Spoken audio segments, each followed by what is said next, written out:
Hello, hello. I doubled legs, did some posing afterwards, the routine. Hit legs pretty fucking hard. Point where I was second guessing if it was worth doing legs. But hey. So, that's the good thing about leg day. It is one of those days where you do find out what type of training style you want. Like, the way you want to train. Because, like, if you do a baby leg day and then do a real good upper body day, it's going to show in your physique. If you do really hard legs, really hard upper body, it's good. It's just you have to train harder on leg day. I'm going to tell you right now. The reason you have to train harder on leg day is it's perceived difficulty. It's not actual difficulty, it's perceived. Because leg day is a total system killer. Like, your whole body is just wrecked afterwards. Like, the muscles aren't wrecked, it's your whole nervous system. It's nervous system taxing is what leg day is. No matter what type of leg day you're doing, it's gonna be nervous system taxing. Because your legs are one of those extremities that have to carry your whole body, so when they're wrecked, your whole body kind of gets a little wrecked with them. So for you to train with the same exact difficulty as you do with any other weightlifting session, you have to actually train harder. And that is a difficult thing to understand in the beginning, because that's something I had to figure out when I started, was that I can't train legs the same way I train everything else. They will lag behind because of it, because I'm actually training kind of like a pussy when it comes to legs, and I'm training the same difficulty as I am on any other day. So you have to train harder on leg day, so it's going to be a more difficult day. So there's that. And then it's also the mindset of being ready to train even harder the next time you go in. So that's what I did today. Fucking great training session. Felt really nice. So just a little more difficult next time. Just keep raising the bar until I can't. And then at that point, I probably do a deload and do it again. That's kind of how my sessions work. Is if I'm not adding a rep or adding a little more difficulty, I'm not getting a little closer to failure, or like my failure point is this, and then I don't go. Like, my difficulty is like my second set and my first set. My third set is to failure and beyond. So whatever I hit is failure, and I go harder. I try and push myself a little further. So that's okay. Today, I did really good on my first set for, I think they're like swing squats or something like that. And fucking difficult on the first set. I went pretty hard. I was close. Second set, I hit technical failure, where my technique was starting to give out a little bit on my last two reps. Cool. That means I was going to fail on the next rep. And then third set, I hit failure and then put my hands on my knees and pushed with my chest and triceps to get back up. Twice. That was the difficulty range. I did that with hamstrings, where first set I got 6 or 8. Difficult. Next set, I had to pretty much get 6 or 8, and then I try and get a little half reps, 2 or 3 at the top. Last set, I keep going until I can't move the weight, because there is no real technical failure kind of on seated hamstring curls. There is and there isn't. It's weird, but that is where I'm finding those little ways to push a little harder. Yes. Is it scientific? No. Is it going to make me grow? Yes. Is it going to be more difficult to perceive and write down where my reps are? Yes. Does that really matter to me? A little bit. The only reason it matters to me is because if I don't understand where I'm hitting, I'm not progressing in weight and I'm not progressing in intensity, I might be stagnating. And that means I'm not growing because I'm not upping the ante. That's how that works. That's the understanding I have with muscle growth. Is it correct? Kind of. Science has shown that it doesn't matter if you hit failure or not, as long as you hit close to failure. But the problem with saying hit close to failure is, where do you know where failure is if you've never failed? You've never gone to that point where you can't move it no more. How do you know that's failure? You don't have a scientist telling you, hey, you've got 3 more. And you get 3 more, and they're like, 3 more, 3 more, 3 more, you get 2. 1 more, you grind out that last one. Guess what? That was either 1 to 2 reps or 1 rep from failure. So that's the type of difficulty you have to find. Because when you start grinding out those reps, that's when you know you're starting to get close. But guess what? If that last rep grinds out and you go for another one and you get another one and it grinds out again and you get another one and it grinds out, keep going. That's the hard part about finding failure by yourself, is because sometimes when it gets difficult, your brain tells you, nah, we're done. Even though, on a technicality, you could have gotten 3 more reps and then hit failure. That's the hard part about training alone for most people. But I don't care. I'm going to keep training the way I've been training no matter what. That's how it works for me. Because if I train harder and I keep my consistent training, I'm going to get bigger, is the mindset I have to have.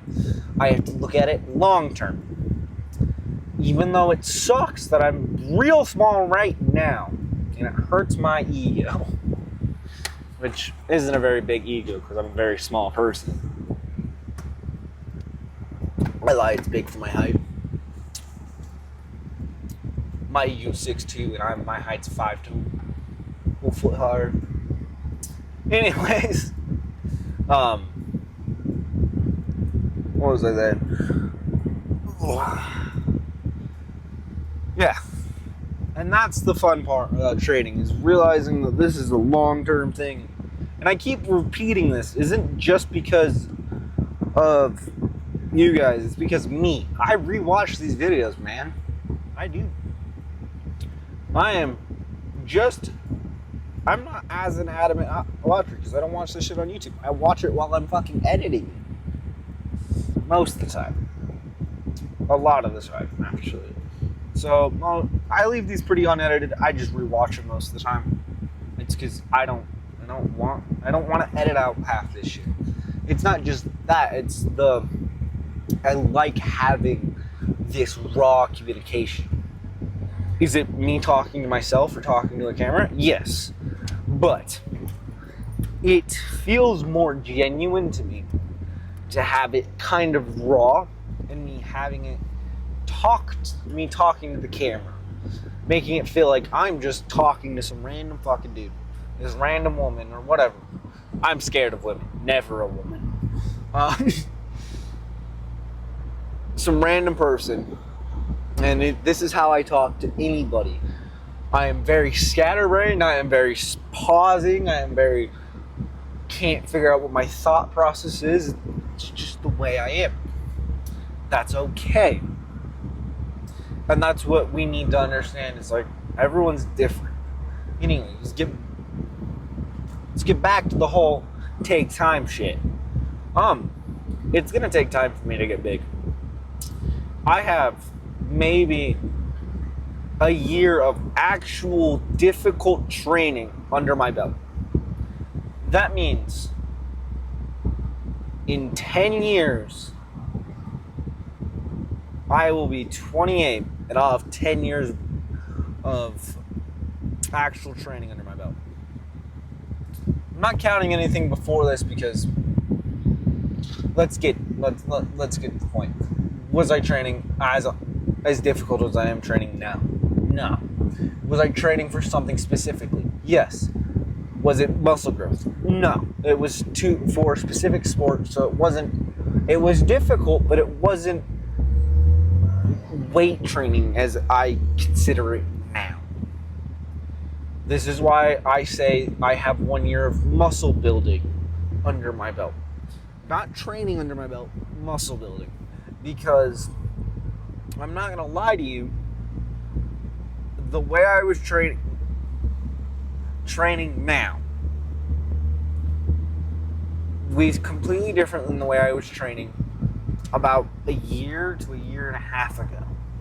Because I was training for a sport, and specifically it had different ideas, and I had to get bigger and strong. I didn't have to get bigger, or I just had to get stronger. I could not get bigger. That was the thing. Because if I got any bigger, I wouldn't be able to get into my weight class. That was the difficulty I was having. Because let me tell you something about folk style wrestling in high school and in most collegiate sports and stuff like that, and high school sports. Wrestling is a sport about weight cutting, meaning you start cutting water, you're going to get injured. So I could only be, my lowest weight was 128 pounds was the lowest I could be. And guess what? That was barely in my weight class. I literally could not get into my weight class until almost the end of the year. Because I had to sit and wrestle at 120, 138, and then drop down to 32s, and then to fucking 28. Because I could not fit until about the end of the year. That is how I had to train, I had to train for strength and to try and keep myself at a certain weight. Was it a smart idea? No. Would I suggest you do it? No. Do not do what I did, because guess what will happen? Is you will actually kind of stunt your muscle growth. You will actually lessen the amount of muscle you could actually put on in high school. Which I've seen a lot of transformations in high school where it's crazy. Because they started just specifically training to grow muscle, and they got huge. Like, I have a friend who started at like 115. He's now like 157, almost 160. He is big as shit now. And because he is going through puberty while he is putting on this much muscle, he is not leaving anything up to chance at all. He's actually making sure that every pound he puts on is as close as it can get to lean mass. Which is cool, because that's crazy. That means in a few years, he's already pretty much surpassed me in weight. Has he surpassed me in muscle growth? Maybe. Because he's grown so much. It's crazy. That is the fun thing about like going through puberty, is if you don't work out, you'll gain muscle. Yeah. Like, if you're not working out, you will gain muscle. You will get big. That is the thing. Like, you don't have to work out to gain muscle in high school. You will just get bigger because of hormones. But what will happen is you'll go from a skinny child to a skinny man. That's how that works. You just put on the amount of muscle that someone of your frame and weight would have. You didn't put on any extra muscle that you had. Because, guess what? You didn't work out. You didn't make it grow. You just made the hormones do it. And if you are a skinny child, you're probably going to be a very skinny man if you don't work out. That's the fun thing. Like, that's what everyone keeps talking about. Hussein Farhad is he was a skinny child. So when he went through puberty, he was a skinny man. He was a 19-year-old man who was 5'10", 5'11", 145 pounds. He was skinny. He was skinny because he didn't work out. He was a couch potato. He was just that guy. Like if you met him in an office setting, you would think he's the IT guy. That was the build he had. And that's understandable. I have a friend just like him. Well, not just like him, but kind of like him. Who, when he went through puberty, what happened was he went from being a very skinny child to a very skinny man. He got taller. He put on the amount of muscle that would make him a little more bigger. That's okay. Now, if he started working out, would he end up like Hussein Farhad? Hell no. His dad isn't very big.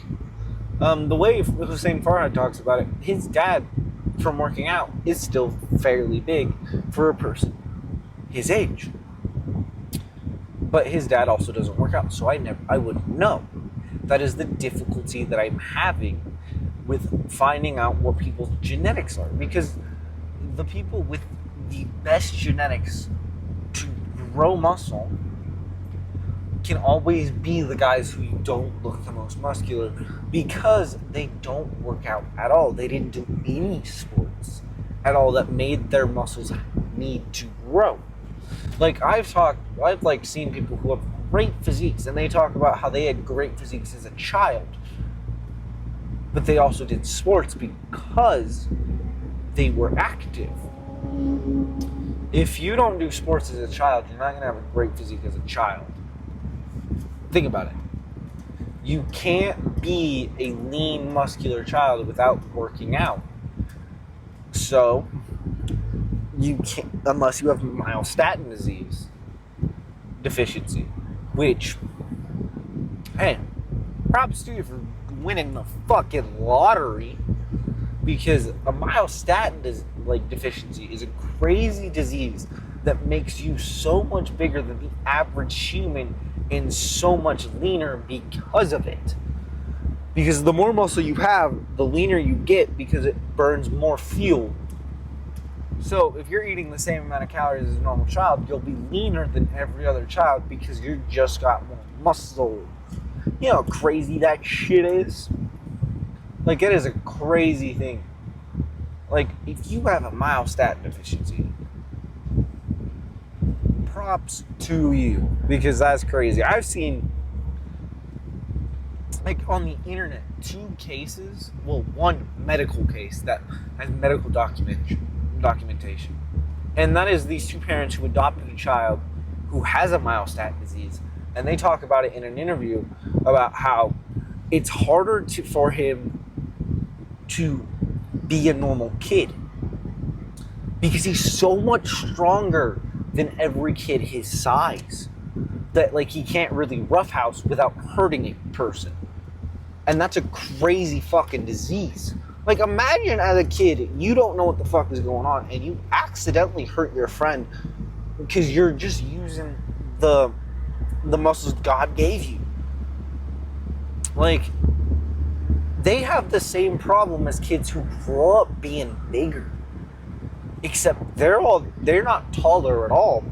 They're just more muscular than every kid around them. That's the sucky part. Because my girlfriend has her nephew. The kid's already 5'8", 5'9", 195 pounds. And he is only 12. You understand how difficult it is for him to be a kid? Because he's so much bigger than everyone his age. Like, he's not even, like, hit puberty. And he's already almost taller than I am. Like, he is taller than I am, and yet he's hit puberty. He hasn't hit puberty yet. His voice is as deep as mine, if not deeper, at his age. And yet, he cannot, no one believes how old he is. Because he is so much bigger. So he gets treated differently because he's just that much bigger. And that's the sucky part about having these, like, what we believe as adults, these God-given gifts. Not God-given, but gifts. These genetic gifts. Because this kid is going to grow up to be a big motherfucker. Like, at his age, he is more muscular than all of the kids he knows. He's bigger than all of the kids he knows. Like, the only thing that, like, he'll roughhouse with me. And the only reason I have the ability to keep him from doing, like, dumb shit and, like, pushing around all the time is because I went through something called puberty. So I have more testosterone, meaning I will be stronger. That kid hits puberty, I'm fucked. Because he won't just get bigger, he'll get way taller. And that's the crazy thing. Is the genetic makeup of so many different people is crazy to me. Because you can be cut from the same line, cut from the same leaf, and still be different. Because me and my brother are, you know, siblings. But again, same parents, same dad, same mom. But he is bigger than I am, taller than I am. But he takes after my dad more. Like, I look like my dad a lot, but my frame is kind of not as big as my dad. Like, my dad's frame is way bigger than I am. And the way my dad talks about it is, it'll happen. I will probably get his frame, because the way it happened for him is through 18 to 20 is when he got his big frame. Like, his frame, he wasn't like the biggest kid when he was younger. It's when he started, like, when he was 18 to 20, when he started getting this bigger frame of his. Which is cool, because that's something I can expect. Maybe I'll end up not having the biggest frame.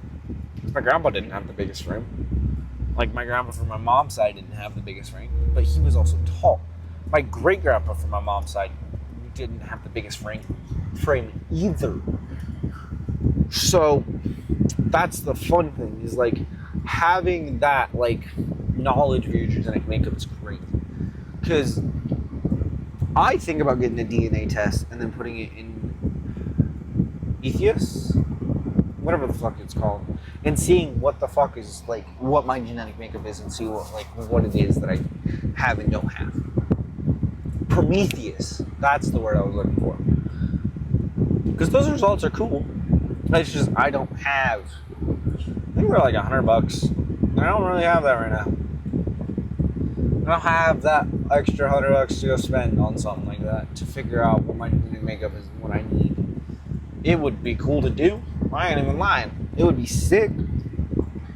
But that is the fun thing. Is you and I can do all this shit and see where we go, because I would rather have an understanding of what my genetic makeup is, like what differences I will have and what I should be looking out for, than not knowing anything and guessing, because my family thinks they have this, has a tendency for this. Like, my grandpa has a genetic disorder where his joints decide to deteriorate quicker than others. My dad kind of has it. I'm trying to combat it by weightlifting. That's the thing I'm trying to do. I could also not have it. I could get lucky. But, and then, like, the whole, like, I've been told, like, my family is prone to breast cancer. That's a crazy statement, because that means male or female. is prone to having breast cancer. Like there's been times where my dad's talked about it, like his great grandpa or like his uncle had breast cancer. Because guess what? Males have breasts and not boobs. But yeah, like breast cancer can show up in males. It's just very unlikely because we don't have breast tissue, which is boobs. But if you develop gynecomastia when you are going through puberty, you can have breast tissue under the nipple. Crazy statement. But yeah, like cancer runs in my family, which is scary, but fuck it, we live, we ball. And then, like shit like that, I would love to know other shit. Like, do I have that genetic disorder of maybe having amnesia or having, what's it called? Alzheimer's. Because my great grandpa had it. But do I have that genetic disposition for it? So that's the difficulty of understanding genetics, is having that you have to look at them and understand them. So, hey, that's going to be the end of the video. Have a good day. Have a good night. Bye. Fuck it.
I'm gonna drop more.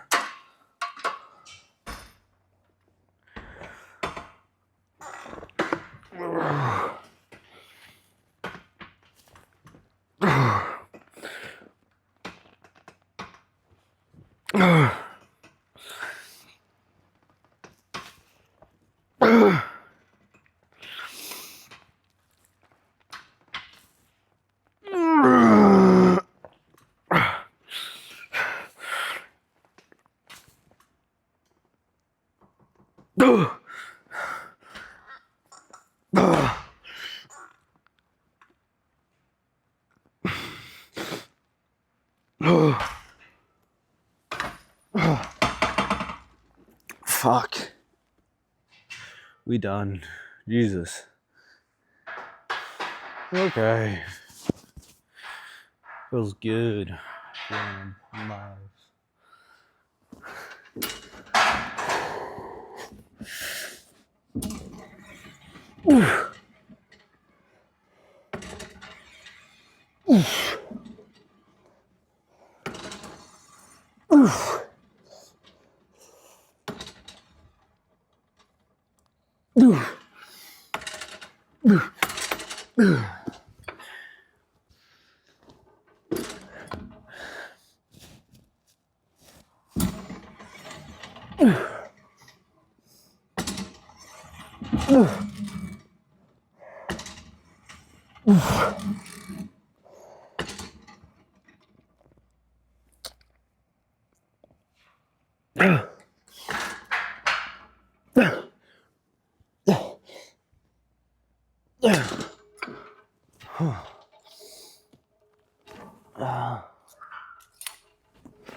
Fucking I. All right. Okay.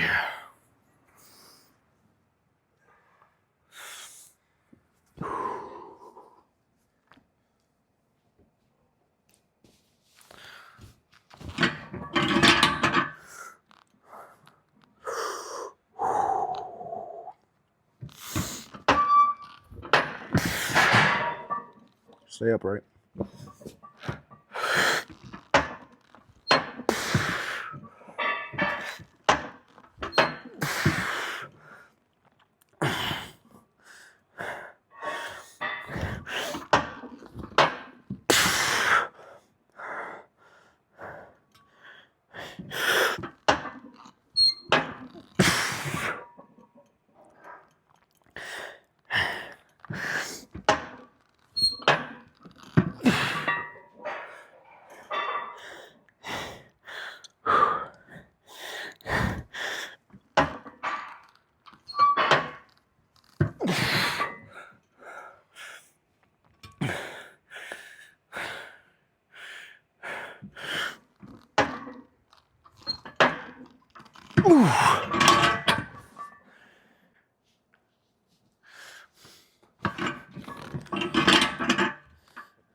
One more.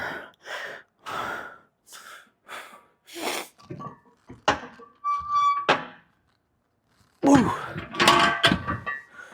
Oh, it's fucking technical. Over there. Fucking, I wish it was fall all summer, dude. I was freezing my goddamn balls off.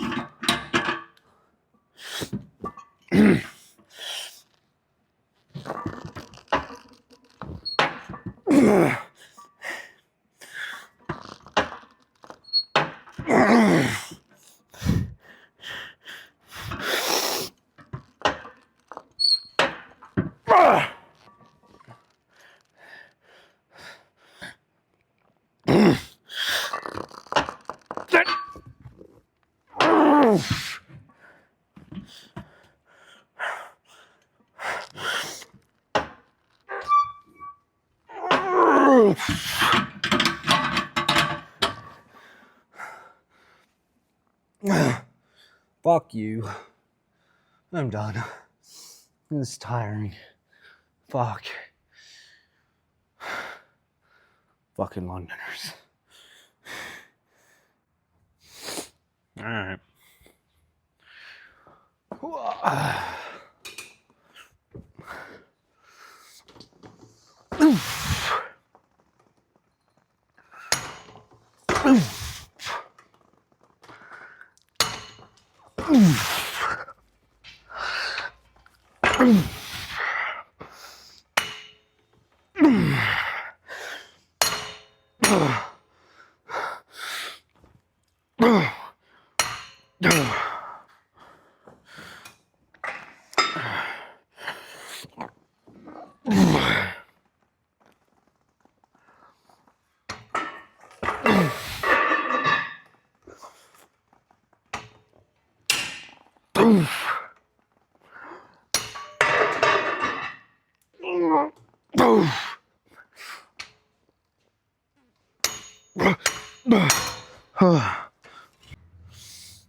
Fuck. Hello. I'm tired. That fucking leg day kicked the shit out of me. So, let's go. Get a physique. See what I'm looking like.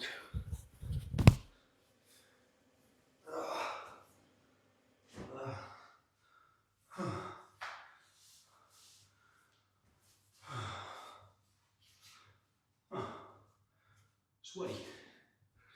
That's what I'm looking like. Sweaty as a motherfucker. Well.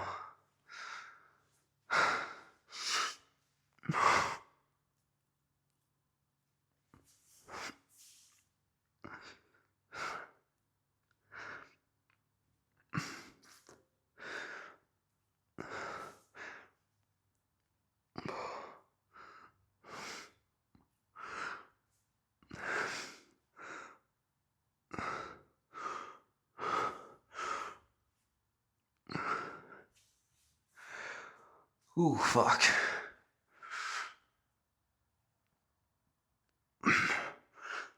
My lats are looking bigger. Not better.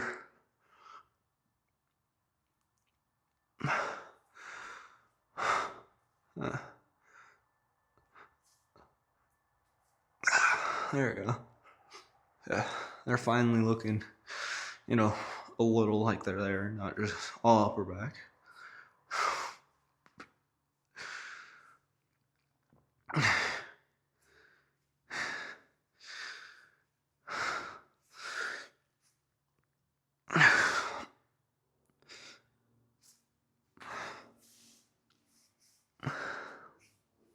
Gotta squeeze my hamstring into there.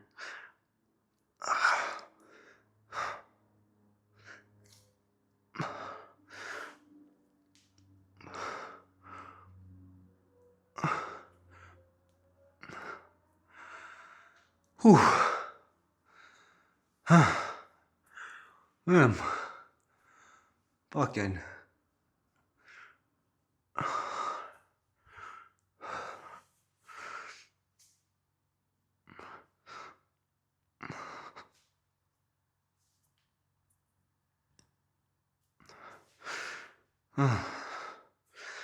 Fucking. I don't know. I'm tired. That's what I am.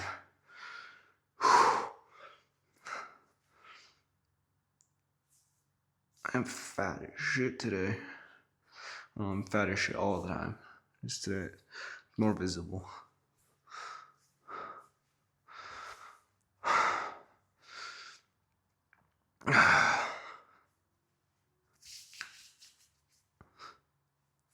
Bucket abs, not really there.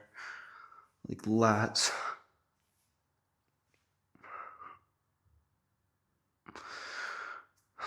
I'm looking okay. Some days I'm looking great. Some days I look terrible. One of those days is today. I kind of like ass.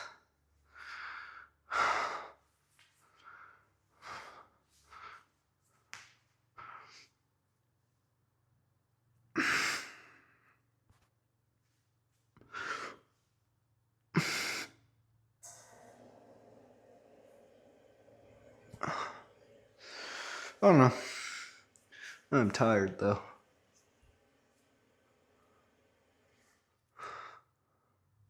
Got way more muscle to put on. That's all that matters. That's all that matters to me. Is I'm far away from my goal right now. Oh man.